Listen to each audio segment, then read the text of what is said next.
Hey there, beautiful people. How are you? Thanks for joining me today because we're talking about something really important, especially for breastfeeding moms. If you've ever experienced cracked, sore, bleeding nipples with blisters and fissures, you know just how intense and how painful breastfeeding can be. And it might sound like an exaggeration to some of you if you haven't experienced it, to say that sore nipples and breastfeeding can be some of the most intense physical sensations that a new mom has to endure. I mean, when you're learning to nurse your baby and your nipples are sore, it's like you cringe. Like you want to nurse your baby, yet you cringe at the thought of nursing. And you see your sleeping baby and you're like, oh, sweet girl, just keep sleeping because when you wake up, I'm going to have to nurse you again and I'm going to have to go through that. And honestly, if we're really honest with ourselves, even the most committed and dedicated breastfeeding mom has had at least this at one time, the fleeting thought of, oh my goodness, this is way harder than I thought it was going to be, right?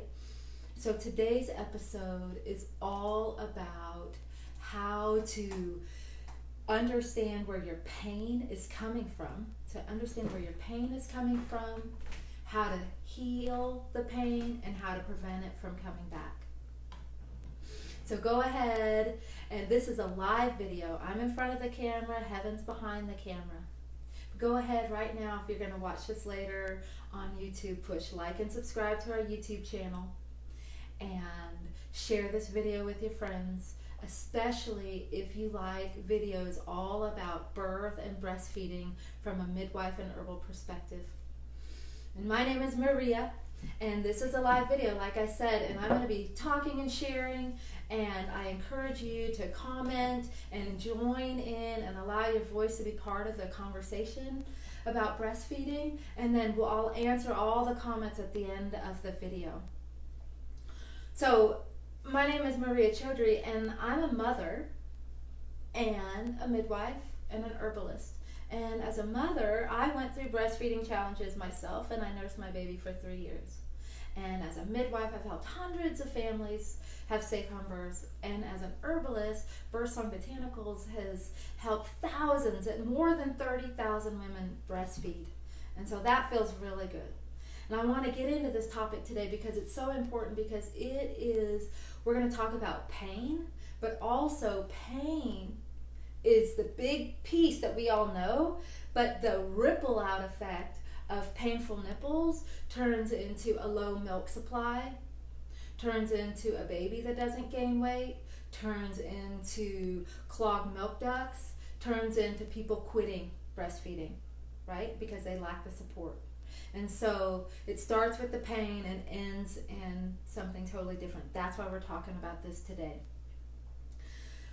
One thing I do feel like we should start with, though, is the premise of pain. So pain says something, right? But it doesn't always say that you have to do something about the pain. There's some normal, anticipated parts of breastfeeding that are painful, that are healthy and normal. For example, I'm going to go into this deeper. However, when you're first learning to nurse, that's uncomfortable and that's painful and that's normal. When you're nursing, later on, you're nursing and you're pregnant, that's painful. There's nothing really to do about that. When you're breastfeeding and then later on when your period comes back and you start your menstruation and then all of a sudden your nipples are sore again, that's painful, but that's not a problem, right?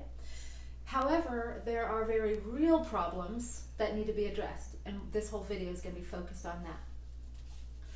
One thing I do want to say about the realities of breastfeeding is we have to anticipate some pain. So especially when you're learning how to nurse and you're nursing this baby for the first time, whether it's your first time ever nursing or first time nursing this baby, you kind of have to go through this 2-week time where it's challenging. And what to anticipate, which is normal, is when you latch your baby on, when the baby first latches on, ooh, your shoulders come up, your tongue curls a little, like, ooh, it stings and it burns for about like maybe 30 seconds. Maybe after 30 seconds, okay, after about 60 seconds, okay, it's gone, right? And then you continue to have your nursing session and it's not hurting the whole time. And then when you're finished, in between nursing sessions, your breasts aren't hurting the whole time. That's normal learning how to nurse nipple sensation, okay? I want to go into this topic. I want to start with the best breastfeeding practices. And then these, if you can establish and instill these practices into your nursing sessions, then you might be able to avoid all the rest of the things that show up in this video.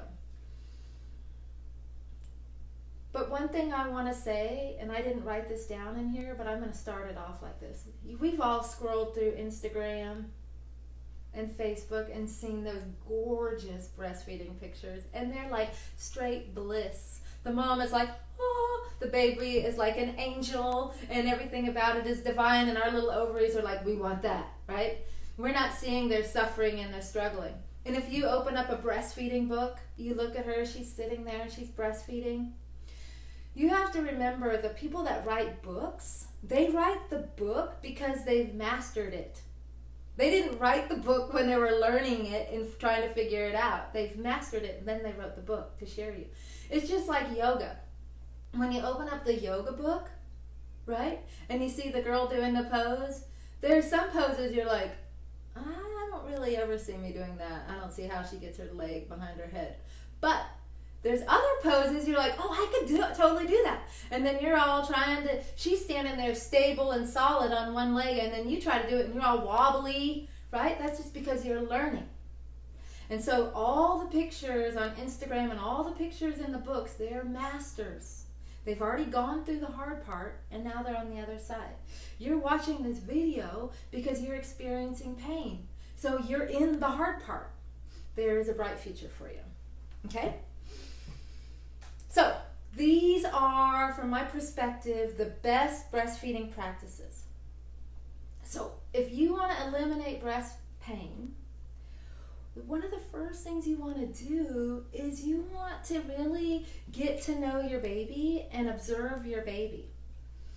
And you want to look for the feeding cues, right? When they're hungry. So when you first notice the cues, then you offer your breast right away.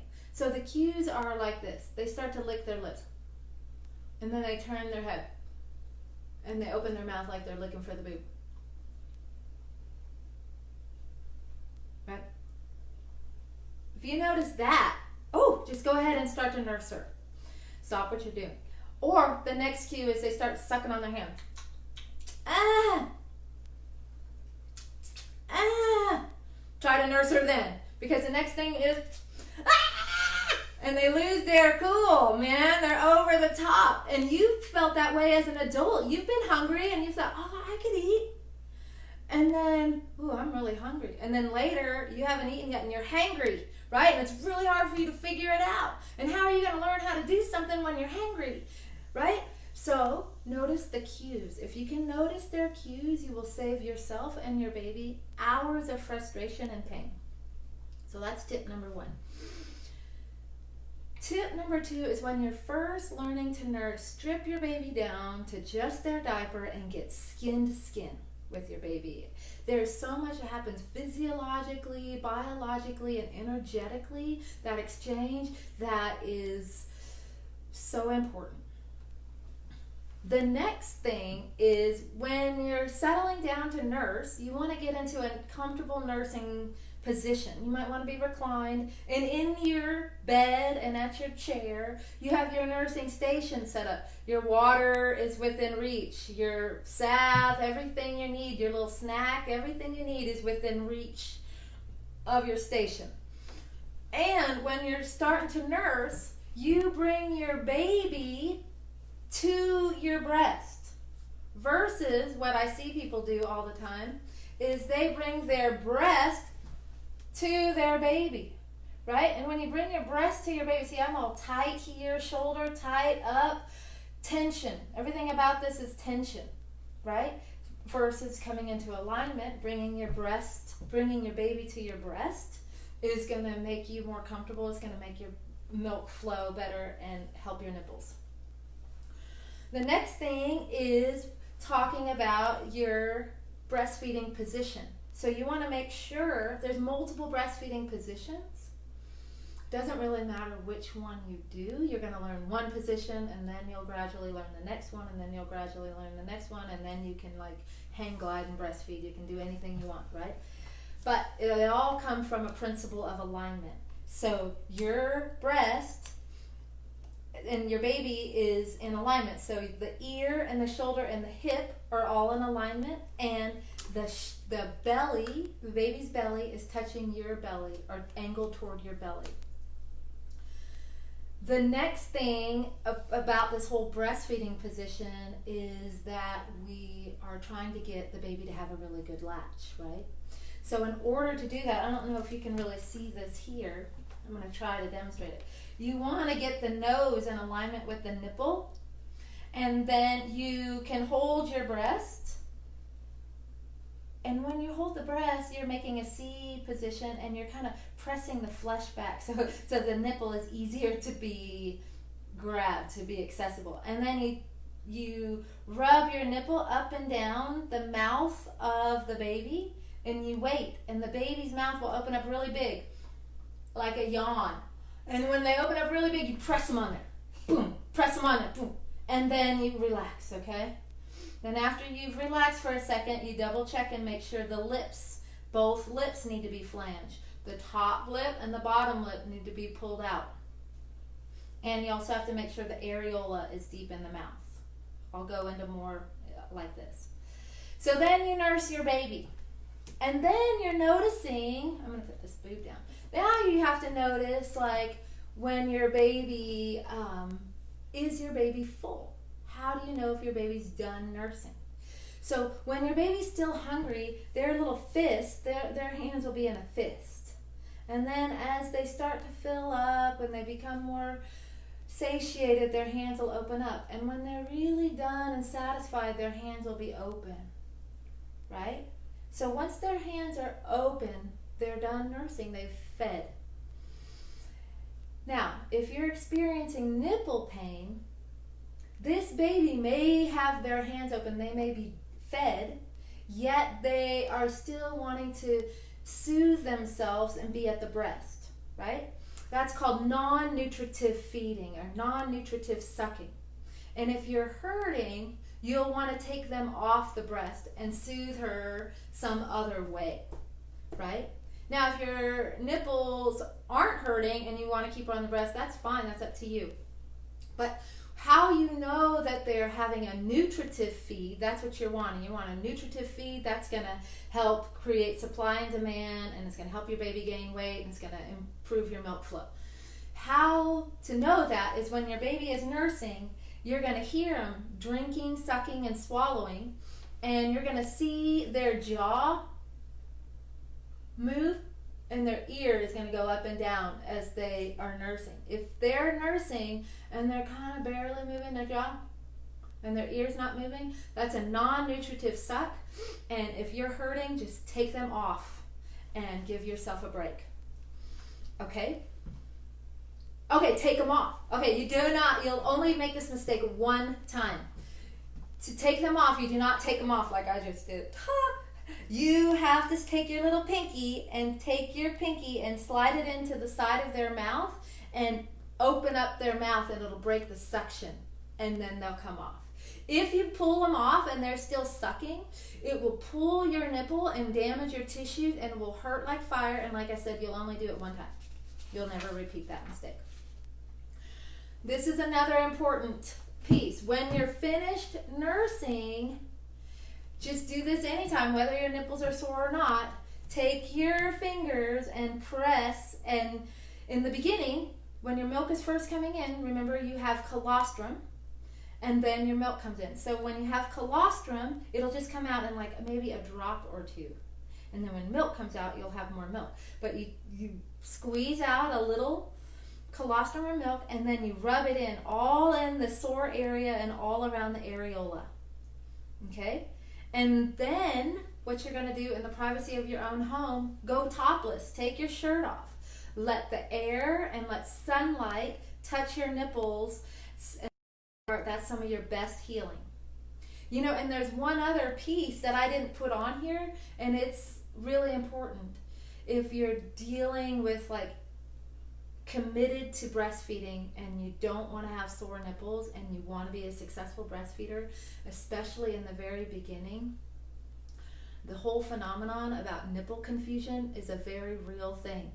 So don't try to give your baby a pacifier and then breastfeed and then give your baby a bottle and then, oh, grab that other bottle from the other store that's a different brand.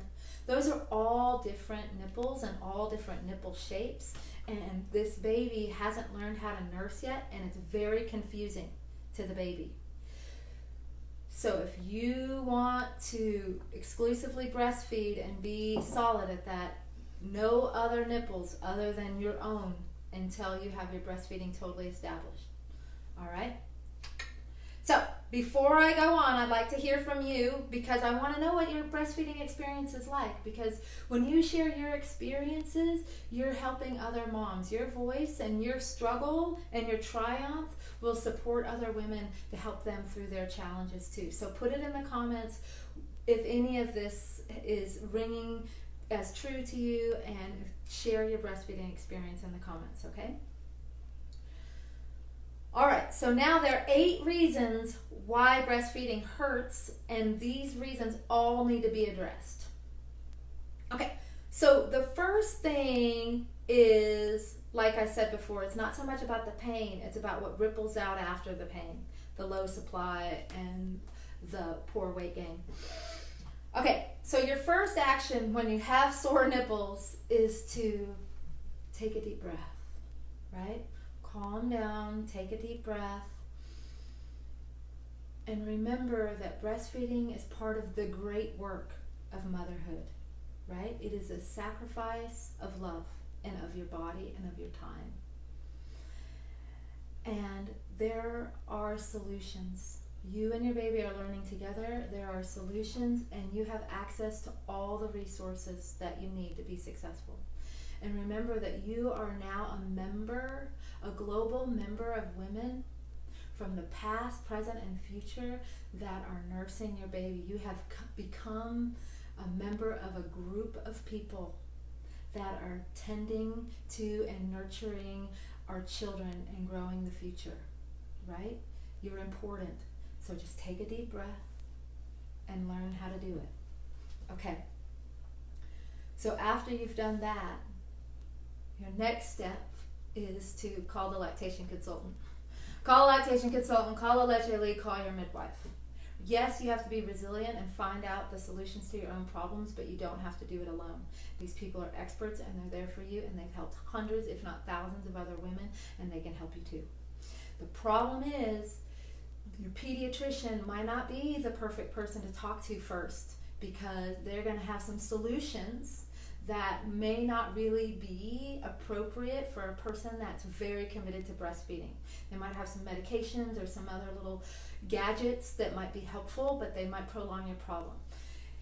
If you need medical advice or medical attention, always go see your pediatrician, right? At the same time, if you need breastfeeding advice, talk to breastfeeding experts, okay? Okay, so now, before any healing can begin, because you have these sore nipples, we need to figure out how to heal this. We need to understand where the problem is coming from. What's causing this problem?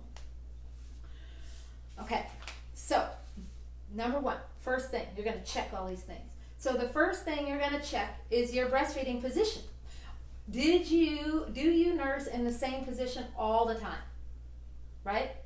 Is your baby in alignment? Is the areola in the mouth? Is the nipple straight toward the back? Right? Also, this is the thing. Is your baby's head twisted? Is your baby's head twisted like this? I see this all the time. Belly button's up, head twisted. That's me eating my meal over here. Of course, I'm going to spill and make a huge mess, and I'm not going to eat effectively. So I'm going to pull, when the baby's head is twisted, excuse me, sweet girl, she's going to pull a lot on one side of the nipple, and that's going to have a big fissure, right, and a blister. And then she's not going to be able to empty your breast. So make sure right away that you have her in alignment. Next thing, check the latch. A poor latch is the #1 cause for prolonged breastfeeding pain that goes past your 2 weeks. Are the lips flanged? Is her mouth open? Remember, we are not nipple feeders, we are breastfeeders, right? So it's very important when you get your baby to latch on, if she did not latch on correctly and her lips are sucked in and she's not doing it right and she's on the nipple, take a deep breath, take her off, and then re-latch her. If you do that a bunch of times and she's crying and you're crying, let somebody else hold the baby for a minute and then come back and try to nurse her again. Do not just sit there and try to get her to nurse if she has a poor latch and you know it's a poor latch.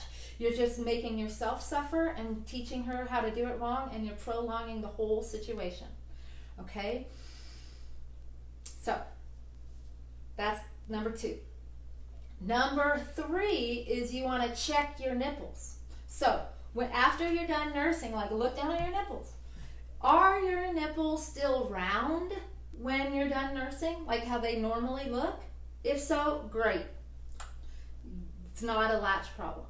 However, when you look at your nipples, are they pressed? Are they flat, like flattened out? Or do they look like a tube of lipstick where they're round on one side and flat on the other?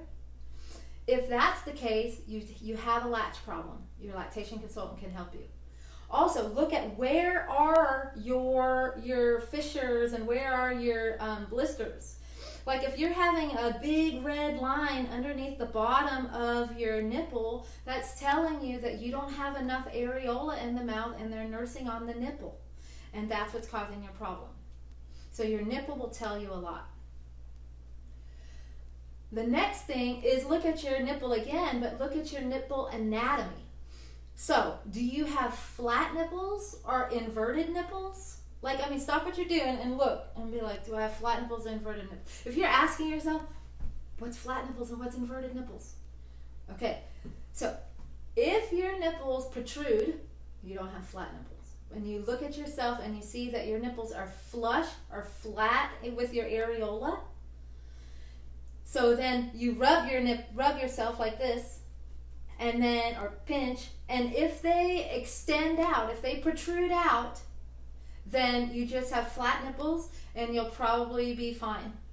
However, if you look at yourself and you see that your nipples are flat, and then you rub yourself, and instead of extending out, they stay flat. Let's see if I can show you in here. They stay flat, but actually they pull in. They go inside, they pull in. That's called an inverted nipple, right? That's really hard for the baby to latch onto. So that inverted nipple, you can still nurse, but you're going to need some extra support.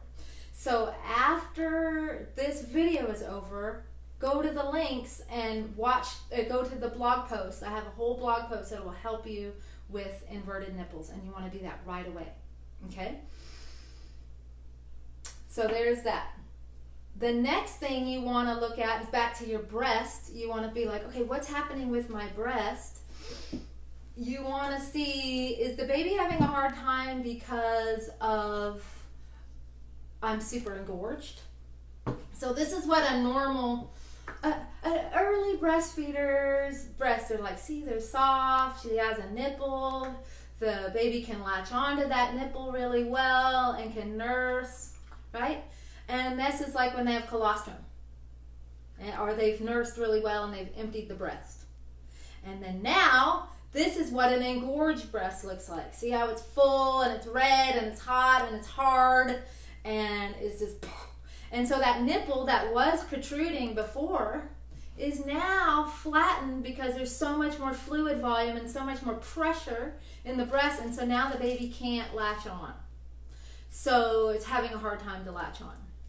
So I made a whole video about engorgement and how to relieve engorgement. That's in the link below. Also, you're going to check your breast and feel if you feel any hard lumps or redness or pain on your breast. That could be a clogged milk duct, or that could be mastitis. And so if you feel like that's your problem, when this video is over, go ahead and watch that video. What else? Oh, this is important. Now it's time to check the baby. So it could be that the baby might have a tongue or a lip tie. And so you want to look at the baby's mouth. If you feel like you're going to have a tongue, or you do have a tongue or a lip tie, this is something that you definitely need medical care, and you're going to need an ENT, an ear, nose, and throat doctor, to do the revision and to do the evaluation.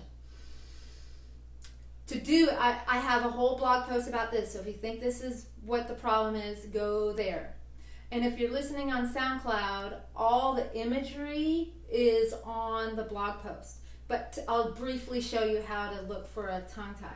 Here's the thing. You don't look at the baby like this. See how I'm looking at you straight up? You actually evaluate the baby this way. Poor girl. So you want to look at the baby from the angle like you're looking toward their feet, and you want to open up their mouth. The first thing you want to see, you want to ask yourself, can they put their tongue past their lips like this? If they can put their tongue past their lips, probably don't have a tongue tie. Or does their tongue just come to the lip? Right? And then look at the tip of the tongue. So does the tongue go sharp like this, pointy? Or does the tongue, it's going to be a challenge for me to do, is it kind of round, and at the tip it gets pulled in like a heart shape? In, it's being pulled inward. If it can only go to the lips and it gets pulled in, tongue tie. And then when you lift up their tongue, that little tissue that connects their tongue to the base of their mouth, is that tissue near the back of the tongue? Does that tissue extend halfway? Or does that tissue extend all the way to the tip? Right? Those are all varying degrees of the tongue tie. Then you look at their top lips. Can their lips go and cover their nose like this? See how my lips cover my nose? If your lips can cover your nose, that's pretty good. But if they can't, and then this little piece of tissue under your lips, check that and look how this tissue connects to your gum, to the baby's gum. Does it go just a little way down? Does it go halfway down? Or does it go all the way down to the bottom of the gums? And at the bottom of the gums, there's a little knob there. If that's the case, your baby has a lip tie. And so you're going to need to get it evaluated and have a lot of massages.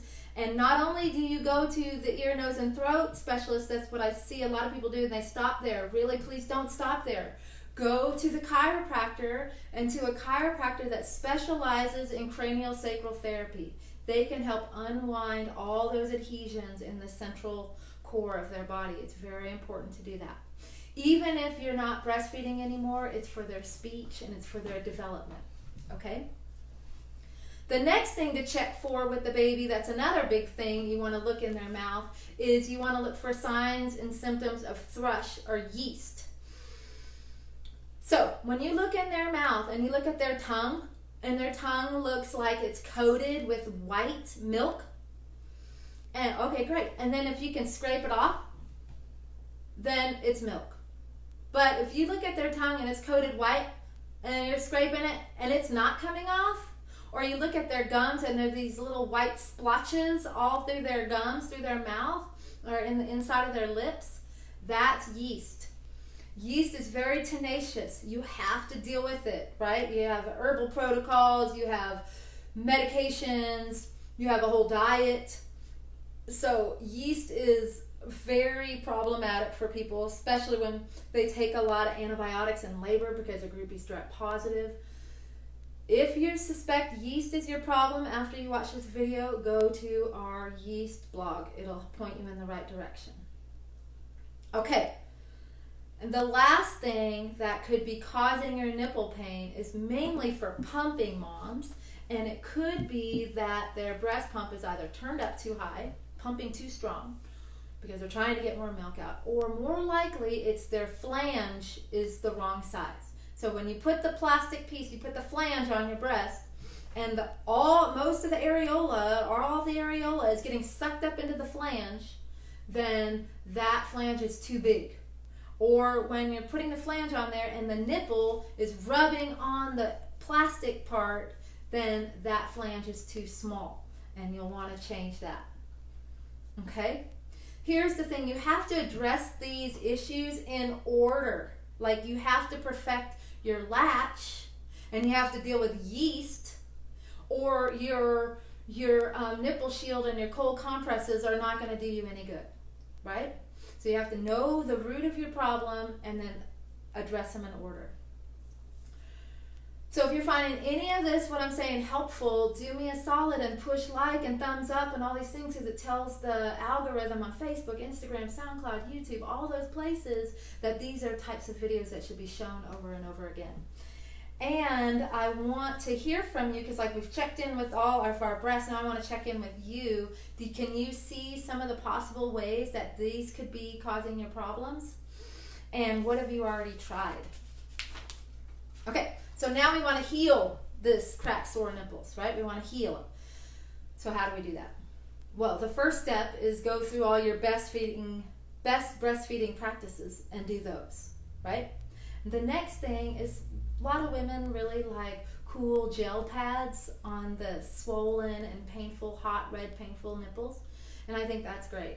Yet I'm an herbalist, so I'm going to say, well, why not work with herbs? You know, like, they're amazing. They have all these therapeutic properties that are perfect for you right now. So I have two that I want to share with you. The first one is the postpartum herb bath, because you can do a lot with this postpartum herb bath. I want to tell you about it. So the postpartum herb bath is made for moms who just gave birth, right? So when you just give birth, all your lady parts are sore, your breasts are engorged, your nipples are sore, and you have a baby with an umbilical cord that hasn't dried and fallen off yet, right? All of that needs to be addressed. When you have nipple soreness and breast soreness, when you make the herb bath, it's great because you can get in and you can lay down on your side and you can get that whole breast in there, and you can get the herbs. The herbs really work well when they come in contact with the inflamed, infected, or hurt area. When you're making your herb bath, when you make the whole package, make it like the instructions say, and then you can make some cold compresses for your nipples, and all the instructions are in our blog post, the DIY postpartum compress padsicle post, which is below. But briefly, when you make the bath, separate out like a cup of it, right, and set it to the side. Make your bath, get in your bath, bring your baby in the bath with you. Here's the thing, your baby is used to a dark, wet, aquatic environment, right? So if you turn off the bright lights, make it quiet, maybe light a candle, bring your baby in to the water. It's so beautiful. They almost like unfold or unwind or open up in a way that's really beautiful. And what they're entering into this alert state, right? And this quiet, alert state is when we know how to learn It's when we heal. It's when we are open, right? That's the perfect time to help them perfect their latch, right? It's the perfect time to get them to open up wide and get those lips flanged. And it's the perfect time for you to get comfortable and get the baby in a good position. And it's good in all those other parts.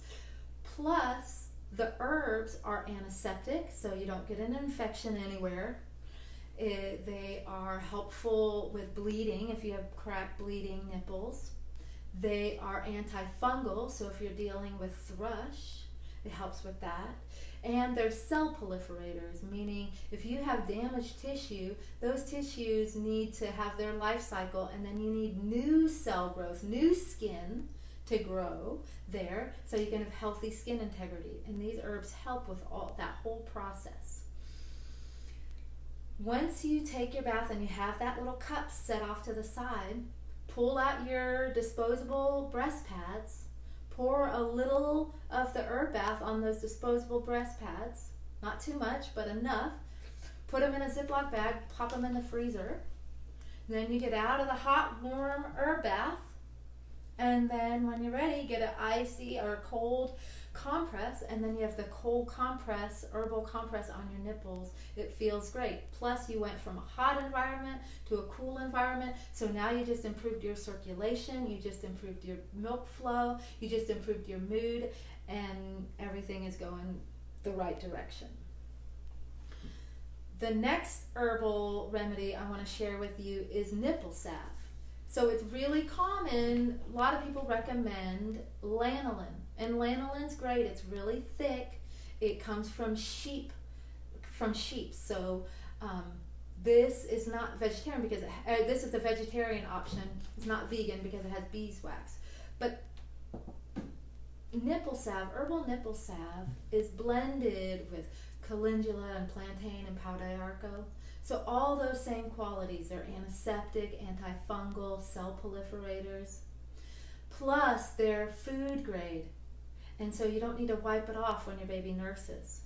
And a little goes a long way. So you can apply a little to your nipples and it'll absorb in. And the other nice thing about the salve is that it's made with olive oil and beeswax, so it creates a protective barrier from friction from your breast pump, from friction from the baby nursing, and a protective barrier from excessive moisture. And all of those just keep festering and cause problems, and so the nipple salve helps protect you from all those things. All right. Now, another really cool invention, if you have nipple soreness, they're called nipple shells, and they're not hard, but they're a firm plastic shell, and they go inside your bra, right? And they create like a dome. They're a dome-like structure, and they're great for you if you're the girl that had the flat nipples or the inverted nipples. They're great for you because they're going to press near your nipple and help extend your nipple. But also, even if you don't have flat nipples, don't worry about it. What it does, it creates a protective shell, so when it's in your bra, so clothes don't rub up against it, your bra doesn't rub up against it, the baby's hand doesn't bump up against it, it protects you. And in the blog post, there's a link to it. Just know I'm not an affiliate, I just put the link in there so you could get it if you needed it. And then the last thing that is really helpful, and I put it at the end because it's like a catch-22. It's the nipple shield. Yes, the nipple shield can help you if you have sore nipples. However, the nipple shield can also hurt your nipples, lead to low supply, lead to mastitis, lead to poor weight gain, and lead to a whole host of other problems. So you're only going to utilize a nipple shield as a temporary fix. Do not rely on a nipple shield. It will be helpful if you have just like sore, tired nipples that are a little bit cracked and you need to give yourself a break for a minute. Yes, but it's not going to solve your yeast problem. It's not going to solve your inverted nipple problem. It's not going to solve a lot of your problems. It's going to potentially prolong your problems. So have it in your mind that if you're going to use the nipple shield, this is temporary. Can I get an amen on that one? Okay, here's the other thing. You also have to think about your weaning process off these nipple shields because you're only going to use them for a short amount of time. The benefit of them is that they're firm, a little bit firm, and so it can stimulate the roof of the baby's mouth, and then the baby might have a better, stronger suck, and then that's the benefit of it. Here's the thing about weaning off. You have to gauge yourself, your day, your energy level. For example, pretend with me, you wake up in the morning and you have energy. You're in a good mood. Woohoo! The day is great. So, nurse without the nipple shield, right? As the day wears on, a couple more times, nurse without the nipple shield. Okay, it's starting to be 5, 6 o'clock. Your partner's hungry. If you have a toddler, your toddler's screaming. You're tired and your baby's about to cry for the next 3 hours. So you might as well, if you're dealing with sore nipples and having an issue with latch and you're already having the shield, now's the time to use the shield, get the baby nursed, get everybody fed, calm yourself down. All right, now, boom, take it off. 3 o'clock in the morning, you can't wake up, the lights are off, you don't know, everybody, you're trying to not disturb everybody, but the baby's crying. Use the shield real quick. Help your baby nurse. Everyone goes back to sleep. The next day, start again, no shield. And then you eventually wean yourself off the shield. Okay? Whew. So, I want to hear from you. I want to hear about your experience. Have you tried herbs yet? What I also want to know, is it like if you use lanolin and you use salve, which one did you like more? What was the difference? What was better? Also, I want to know if you used the nipple shield, how did it work for you and what was the problems? I know a lot of you have a lot you can say about that, for sure. So share those in the comments for the rest of us to learn from and to support other women. And now just remember, breastfeeding is a challenge, breastfeeding is a gift, breastfeeding is all the great, all the good, all the hard, right? Just try not to give up, right? The answer to most of your breastfeeding woes is learning and adapting and continuing to nurse. That's usually the answer.